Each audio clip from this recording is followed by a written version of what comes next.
गिरा रही थी जिंदगी मुझे बार बार अलग अलग ठोकरों से। बर्ताव कर रहा हो जैसे कोई मालिक अपने नौकरों से। हिम्मत और हौसलों को मैंने फिर भी अपनी बैसाखियां बनाई। पहुंच गया सफलता की मंजिल पे लगती हुई ठोकरों से। Good morning Hindustan. दोस्तों, जो लोग तरक्की प्राप्त करने के लिए मेहनत करने की ठान लेते हैं और एक न एक दिन सफलता जरूर प्राप्त करते हैं, सफलता प्राप्त करने के बाद इंसान उस दुनिया में पहुंच जाता है जिस दुनिया के वो अक्सर ख्वाब देखा करता है। तब उसे कैसा महसूस होता है और वो क्या क्या सोचता है, आइए आज मैं इसी बात पे चर्चा करने वाला हूं। दोस्तों, सभी के जीवन में एक ऐसा समय आता है जब सभी चीजें आपके विरोध में चल रही हों और हर तरफ से निराशा मिल रही हो। चाहे आप एक प्रोग्रामर हो या कुछ और, आप जीवन के उस मोड़ पर खड़े होते हैं जहां सब कुछ गलत हो रहा होता है। अब चाहे ये कोई सॉफ्टवेयर हो सकता है जिसे सभी ने रिजेक्ट कर दिया हो, या आपका कोई फैसला हो सकता है जो बहुत ही भयानक साबित हुआ हो। किसी बड़े सफल व्यक्ति का कहना है कि समस्या को हल करने की तुलना में अधिकतर लोग ज्यादा समय और ताकत उससे जूझने में लगा देते हैं।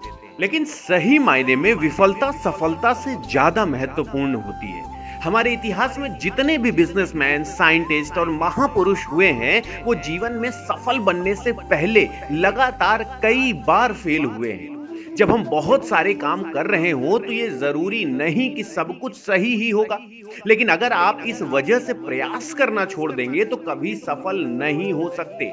हेनरी फोर्ड, आपने नाम जरूर सुना होगा। फोर्ड मोटर कंपनी के मालिक।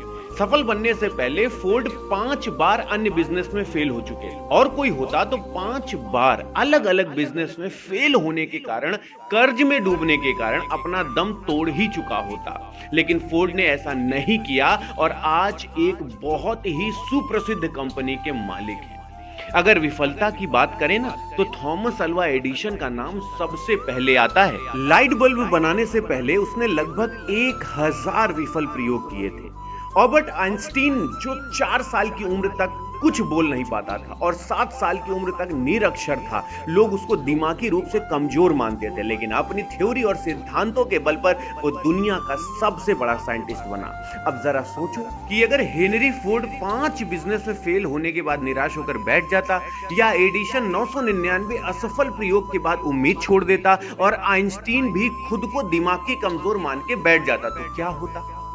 अरे, हम बहुत सारी महान प्रतिभाओं और आविष्कारों से अनजान रह जाते। तो मित्रों, असफलता सफलता से कहीं ज्यादा महत्वपूर्ण है।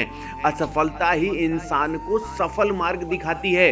किसी महापुरुष ने बहुत अच्छी बात कही थी कि जीतने वाले कभी हार नहीं मानते और हार मानने वाले कभी जीत नहीं सकते।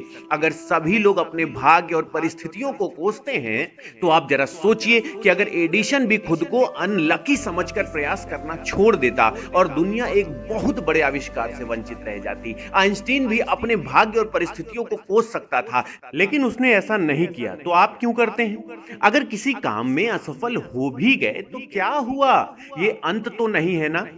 और फिर से कोशिश करो, क्योंकि कोशिश करने वालों की कभी हार नहीं होती। आप कोशिश नहीं करेंगे तो शायद आप अपने आप को ज्यादा पिछड़ा और असफल महसूस करेंगे। मित्रों, असफलता से सफलता की एक शुरुआत है। इससे घबराना बिल्कुल नहीं चाहिए और पूरे जोश के साथ फिर से प्रयास करना चाहिए, क्योंकि दोस्तों, कहते हैं कि ये ईश्वर ने अगर जीवन दिया है तो इसको सफल बनाना आपके हाथ में है। आप भी चाहें तो सामान्य लोगों की तरह जी सकते हैं, लेकिन अगर आपको कुछ अच्छा करना है तो आपको दुनिया से अलग सोचना पड़ेगा। दुनिया से अलग सोचने का मेरे कहने का मतलब यह है कि आपको कुछ ऐसा सोचना पड़ेगा जहां सामान्य लोगों की सोच नहीं जाती, और वो सामान्य खुद बने रहते हैं, इसलिए वो सामान्य होते हैं। हर व्यक्ति के अंदर एक ऐसी प्रतिभा, ऐसी क्षमता होती है जिससे वो दुनिया बदलने की हैसियत रखता है। गोस्वामी तुलसीदास महाराज जी ने भी ये बात कही है कि सकल पदार्थ एहि जग माही, कर्महीन नर पावत नाही। यानी सब कुछ है इसी संसार में, सब कुछ, लेकिन जो कर्महीन व्यक्ति है वो कभी कुछ पा नहीं सकता।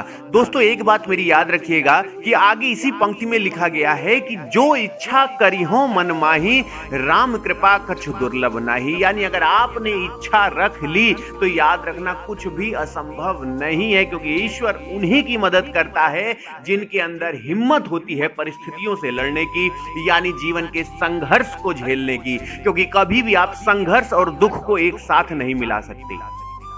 दोस्तों, अगर आप संघर्ष की बात करना चाहते हैं तो याद रखिएगा, संघर्ष उसे कहते हैं जो जीवन का एक अंग होता है, जिसके साथ व्यक्ति जी सकता है और उसे बदलकर जीवन में सफलता हासिल कर सकता है। लेकिन दुख वो होता है जिसकी क्षतिपूर्ति करना असंभव है। यानी मां से अगर बेटा अलग हो जाए, पति से पत्नी अलग हो जाए, परिवार से कोई हमारा चाहने वाला अलग हो जाए, तो हम उसे कहते हैं दुख।